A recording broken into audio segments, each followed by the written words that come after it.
যুক্তরাষ্ট্র ও ইসরায়েলের যৌথ হামলায় ইরানের সর্বোচ্চ নেতা আয়াতুল্লাহ আলী খামেনি নিহত হয়েছেন বলে দেশটির গণমাধ্যম জানিয়েছে। রোববার ১ মার্চ দেশটির আধা সরকারি সংবাদ তাসনিম ও ফার্স সংবাদ সংস্থা মৃত্যুর বিষয়টি নিশ্চিত করেছে। এর আগে শনিবার ২৮ ফেব্রুয়ারি ভোরে নিজ কার্যালয়ে হত্যার শিকার হন ৩৭ বছর দেশটি শাসন করা এ নেতা। ইরানের সুপ্রিম ন্যাশনাল সিকিউরিটি কাউন্সিল জানায়, শনিবার ভোরে তাকে লক্ষ্য করে হামলা চালানো হয়।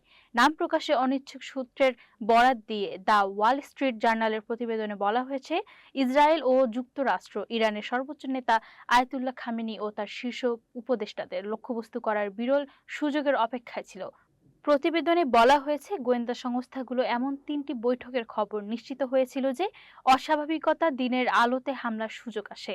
প্রতিবেদনে আরও বলা হয়েছে, হামলায় খামেনির বাসভবনে মোট ৩০টি বোমা ফেলা হয়। এদিকে শনিবার ইরানের সর্বোচ্চ নেতা আয়াতুল্লাহ আলী খামেনির বাসভবনে স্যাটেলাইট ছবি প্রকাশ করেছিল আল জাজিরা। স্যাটেলাইটে প্রকাশিত ছবিতে দেখা গেছে খামেনির প্রাসাদটি ধসে গেছে। এটির চারপাশ কালো হয়ে গেছে। এতে বোঝা যাচ্ছে সেখানে বড় ধরনের বিস্ফোরণ ঘটানো হয়েছে।